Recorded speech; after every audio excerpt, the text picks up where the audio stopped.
thank you all so much for joining us. I'm really excited about today's session. I think this is a hot topic that is often debated, and we're really excited to share what we've learned across all our clients and as leaders in customer success. And then we're going to do a breakout. So thank you for joining us. Our agenda today is introductions. Please add in the chat where you're calling from. We'll then just quickly talk about monetizing customer success. What does it even mean? Lots of definitions out there. We'll talk about where to get started and how. And then the best part of the entire session is breakouts. So working in groups of 4 or 5. And then we'd love to hear from each group what you came up with when we reconvene. So today's goal, learn how to start monetizing CS and how to manage and scale it. Of course, having fun is part of everything we do here at Growth Molecules. So for the introductions, again, if you haven't added where you're calling in from, please do. I'm Amelia. I'm calling in from Sonoma County, and I'm the founder and managing partner at Growth Molecules.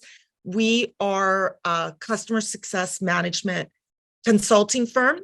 And then Sabina Pons is my right hand. We work closely with all of our clients together. And we have special guest Shri. And Shri, maybe you can tell us your full name because I know I won't say it well. And just tell us a quick bit about Rocket Lane. Hey folks, I'm Shri, one of the founders and the CEO of a company called Rocket Lane. Full name is Sri Krishnan Ganesan, but Shri is the easier version for all of you. And Rocket Lane is in the space of customer onboarding, customer success, professional services, really providing this collaborative software that you can help to run initiatives with customers and also monetize them, right? So, if you're budgeting projects, if you're charging based on time or fixed fee for different kinds of initiatives, we help you track that. We help you have that portfolio and P&L and margin view of how you're doing. And of course, also to actually hold customers accountable to run those projects in a smooth way, in a beautiful way with customers. All right. Thanks, Shri. All right, so moving on, I'm going to hand it over to Sabina to just explain a little bit about what does it mean. Thank you, Malia, and thank you again for being here, Shri. We're happy to get to collaborate with you. So when we talk about monetizing customer success, before we tell you all about some models and techniques to use to launch it for your company, we're going to level set on what it even is. So when we're talking about monetizing, we're talking about the process of generating revenue from activities around customer success. When I'm talking about customer success, I'm talking about it both as a philosophy and a department, but it could be in fact the case that it's done in a variety of ways across different functions in your organization. When we're talking about monetizing, we're talking about charging for services. It could be consulting or training or onboarding.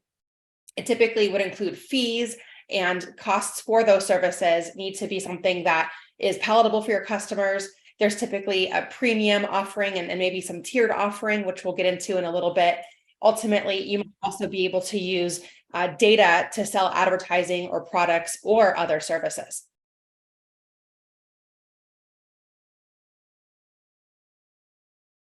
Next slide, please. All right.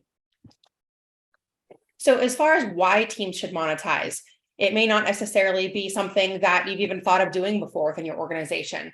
But some benefits to it is one might be increasing revenue, right? There might be different ways to do that by leveraging programs to drive perhaps onboarding or adoption or some additional training services.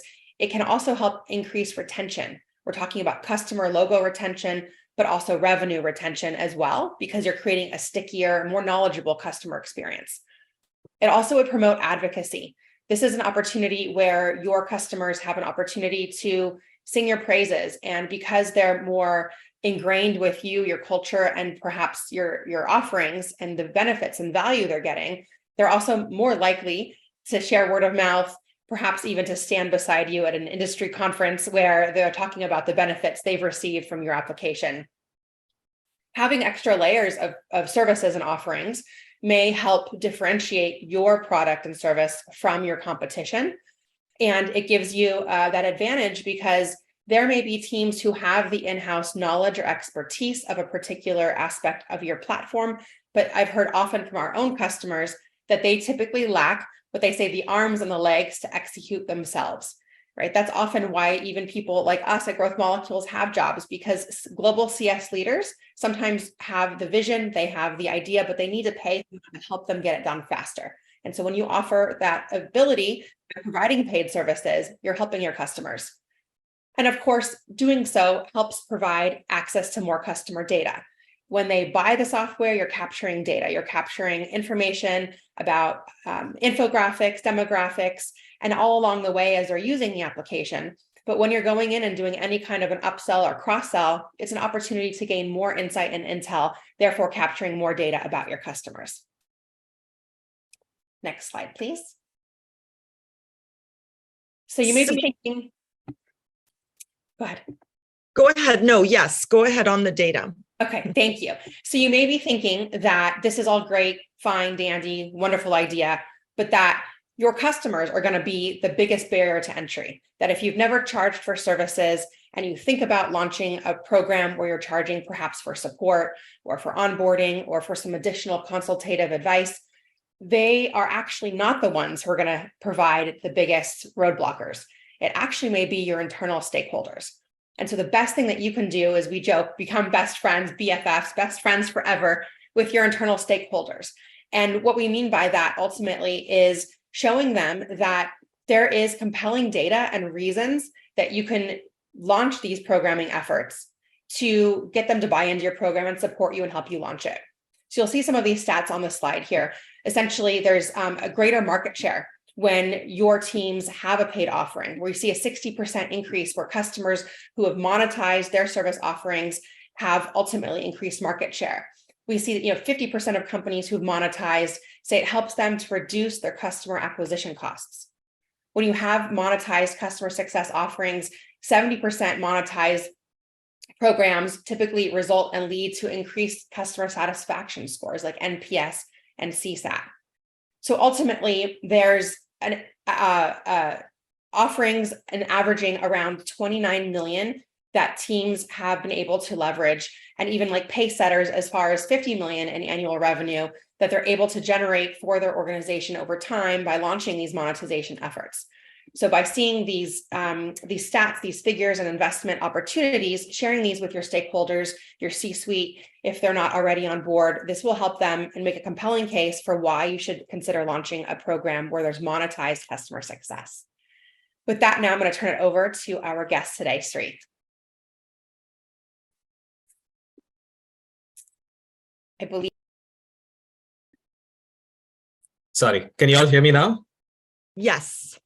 Perfect. Thank you so much, Sabina and Amelia, for the opportunity. And yeah, one of the things I wanted to start off by saying, great inputs on why even look at monetizing CS. I think those numbers speak for themselves. If AVG is doing like 29 million from like monetizing customer success and pace set of 50 million.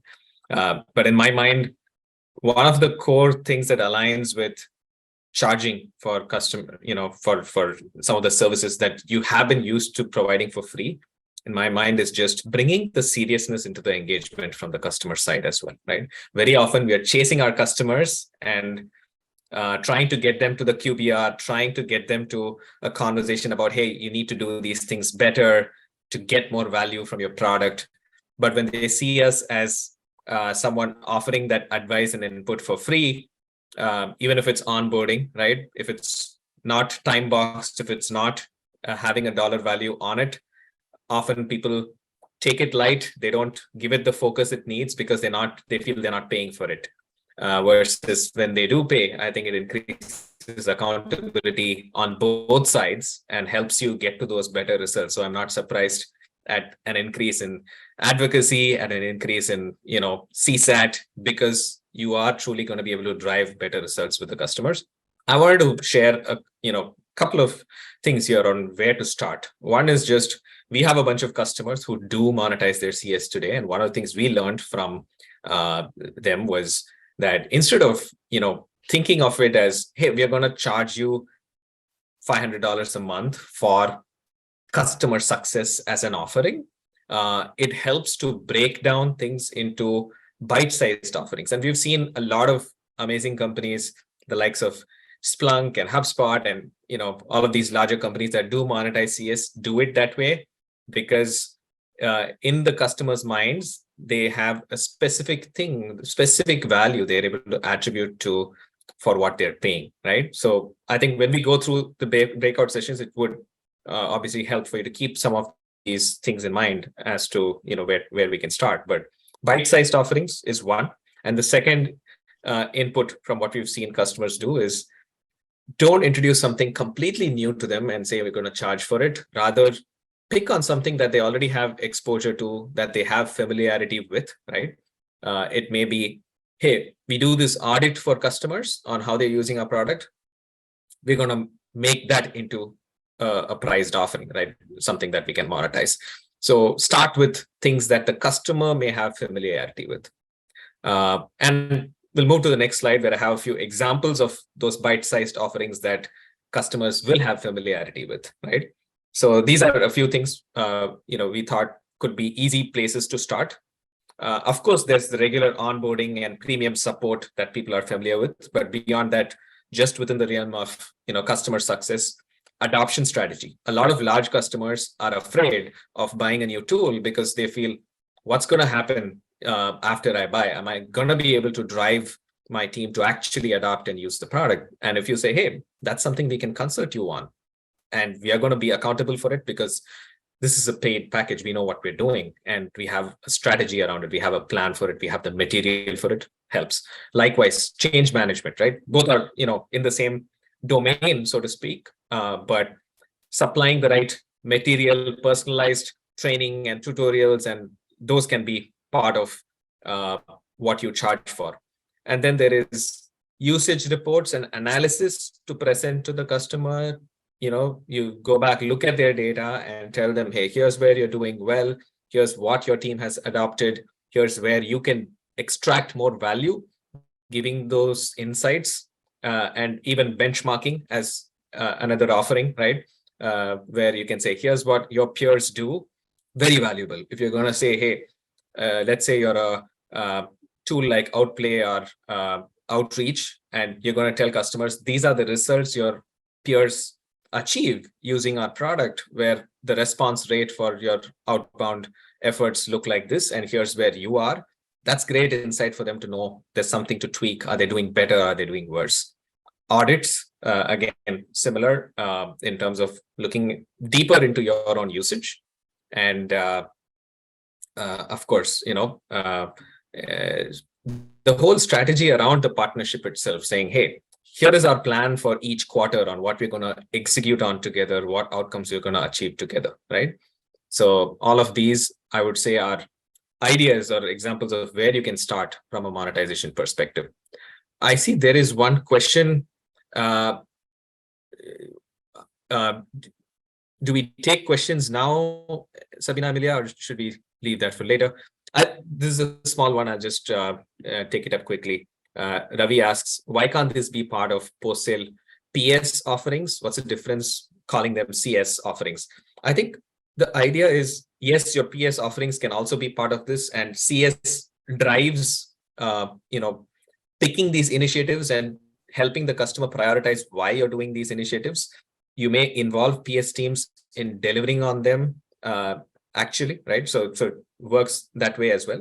But typically, I would classify more of like migration, implementation, integrations, those kind of activities as PS versus, benchmarking, auditing, etc., as starting from CS, right?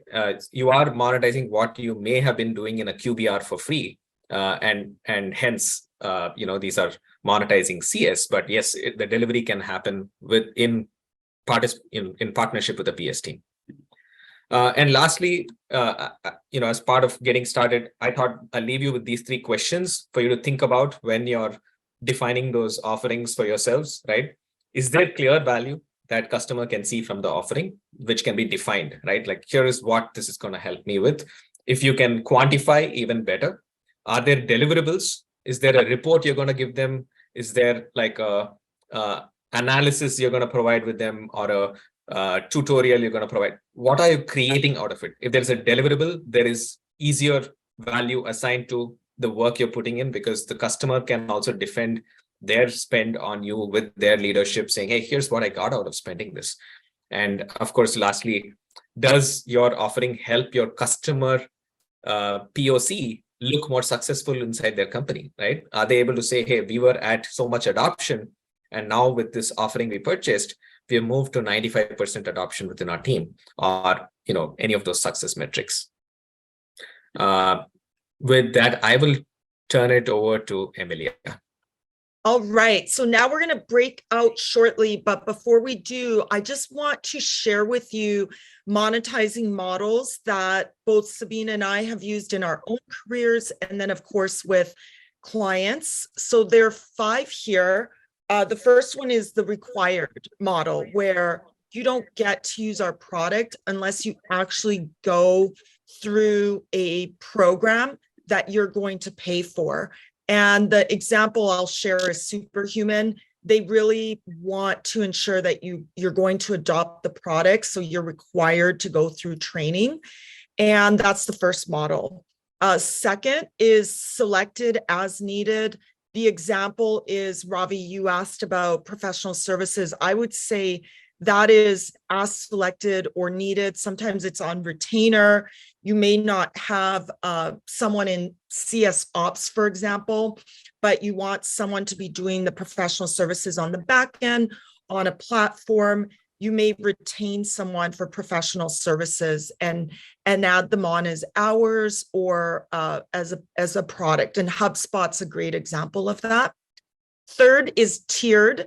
This is the most common one, I would say, that we see in the marketplace is tiering. You can buy an example is like an essentials package where you get 10 hours a month, or when I was leading customer success for a digital application company, we had a tiered where they had to buy 6 walkthroughs to start, or premium, then it went up, and then it also dictated how much time they had with their CSM. This can be led by ARR size. And when I say strategy, I mean, if you land a client like Amazon in one tiny department, that's a strategic customer because you can expand there. So those are examples of tiering. And then customized. When we first, at one of my companies, we landed Zappos right away before Amazon acquired them. They wanted customized work in their ATS.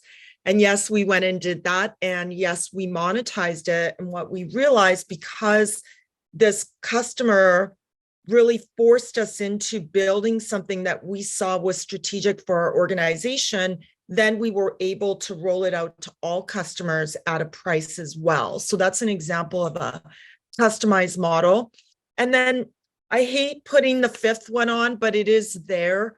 It's real. There's so many products out there that you start as free, but the reality is it free?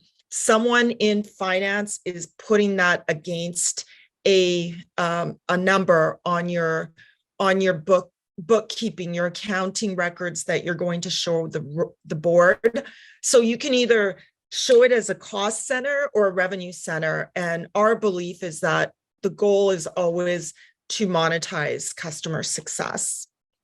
And so with that, we're going to do breakouts. I'd love for you to look at your chat. Sabina is going to drop So starting with group 3, we would love to hear your feedback. We're not going to share screens, so don't worry. We would like to have someone from that group. Let's see. We have in group 3, we had Jenny, Ravi, Rich. Who of you would like to share what your key ideas were? Given I'm having problems today with connectivity, I would volunteer Rich. Okay, sure. Hi, everybody. Rich Rands. I'm in Austin, Texas, and I worked with Jenny and Ravi. It was interesting. This is a conglomerate plan of a couple different things. Define the problem is that there's break fix support, but the product offerings are more platform oriented. So there's just a big gap between break fix and what the customer needs to be successful. So we're trying to figure out ways to fill this gap. The solution was kind of twofold. One is there's mandatory onboarding, so non-optional professional services delivered onboarding.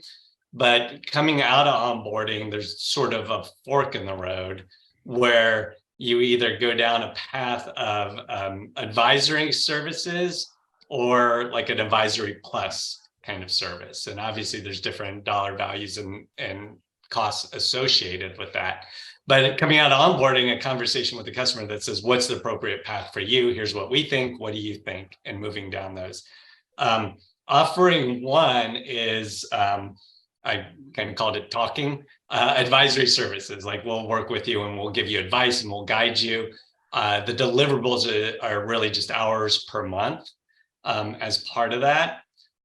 Whereas offering two, the distinguishing feature there is it's actual hands-on keyboard where we're actually doing work for and with you. So whatever the service is, like we're actually configuring or editing or, performing actions in the platform for you, with you, while we're doing the advice. Now, they're both kind of measured based on hours of effort, but it's just who's doing that effort and to what extent we're engaging as part of that. Jenny, Ravi, anything you'd want to add to the overall plan? Yeah, the only thing I would say is that as you finish onboarding, which I call as offboarding, the question to ask is the customer, we assess as to whether the customer has been enabled to have more engagement with the platform. That's something that the customer and the CSM, the PS leaders, we are all on that call. We are essentially asking the customer, but also advising them at the same time, what is their level of competency continuing to engage with the platform. And if the answer says, yeah, we feel fairly comfortable doing it ourselves, then we pitch the advisory services, which is a peace of mind that there is always, I don't have to write an SOW to bring the PS group back in kind of a model. The other one is the customer says, I'm not enabled yet. I need some more hand-holding. Then we say we recommend the advisory plus delivery kind of a offering, which will continue the engagement. However, the ultimate goal is to push them towards an advisory, which means that they're essentially enabled. Yeah.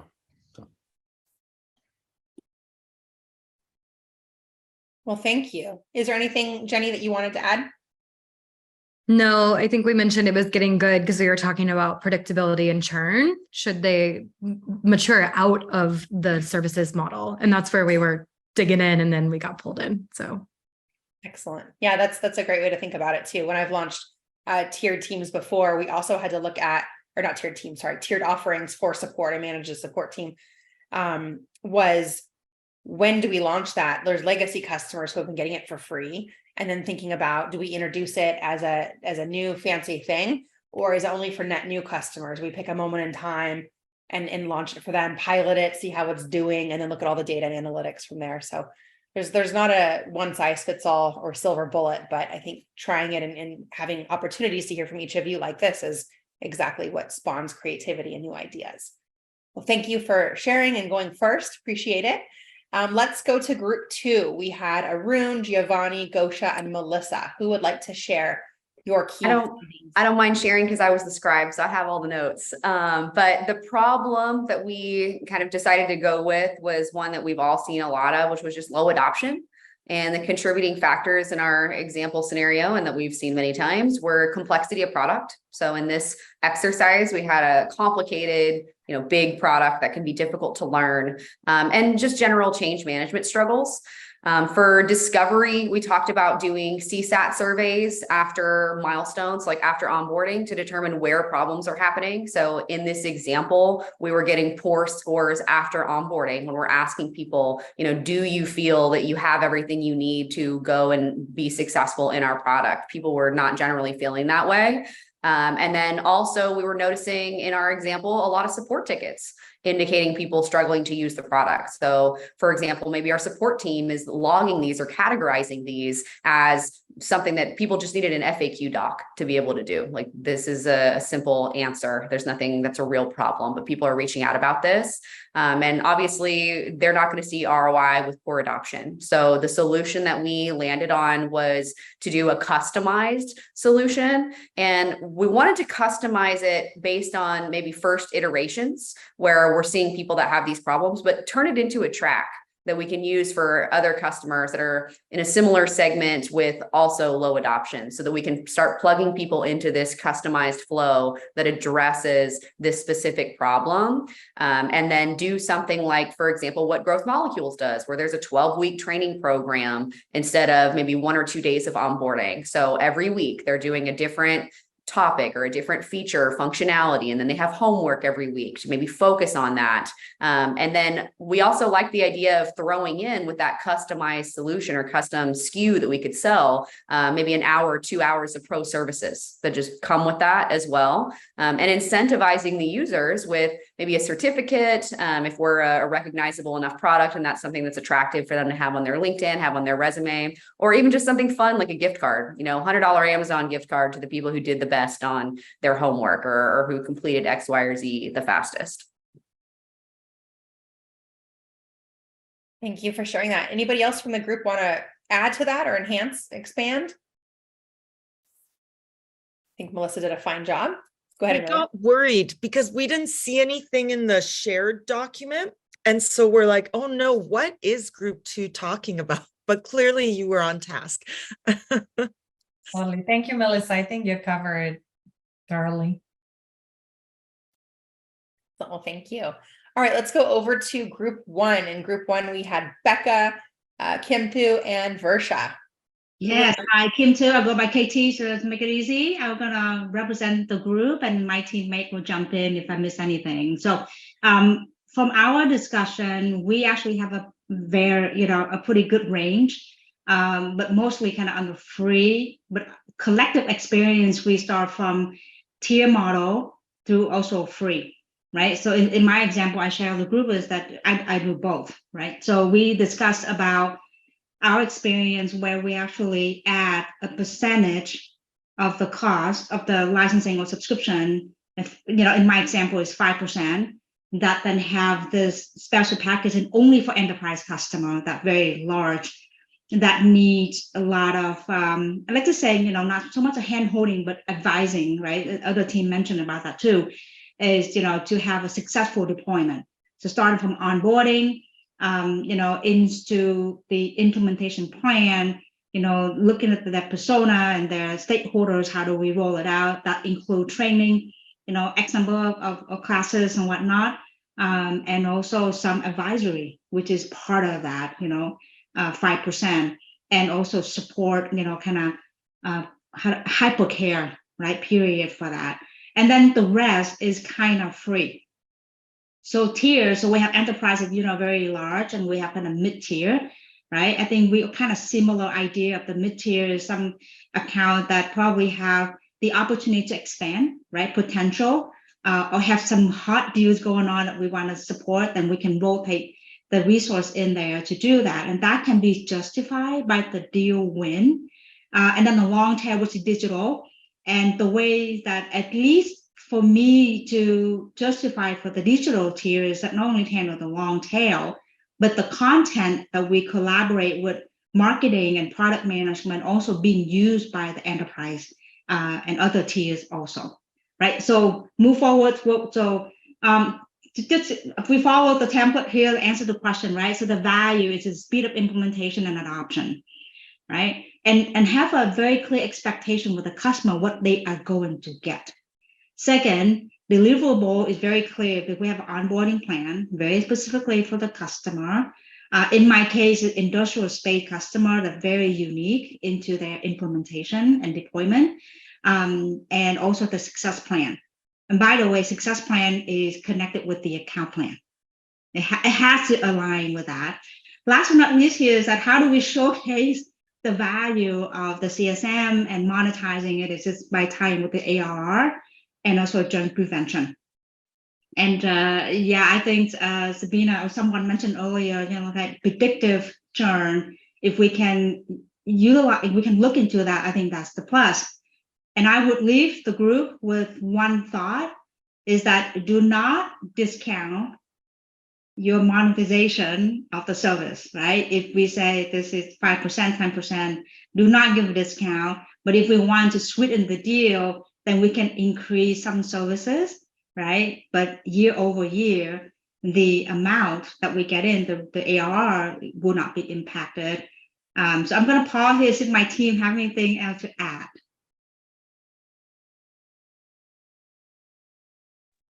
I think you covered it very well. Like the best point that I came out of our group is that we have seen this trend that when we initially onboard a customer, we like to give them a line item that says, okay, onboarding fees or the 5% fees. But when they are like done in, like Ravi said, offboarding, where they are done with the boarding, from the next year onwards, we don't charge them. And Arvind said that this is where the CFO comes in, like, hey, I see a decreased ARR. What happened? While we are not asking them to pay for the CS again because we've already onboarded them. So that was the one point that I was really impressed by with my team.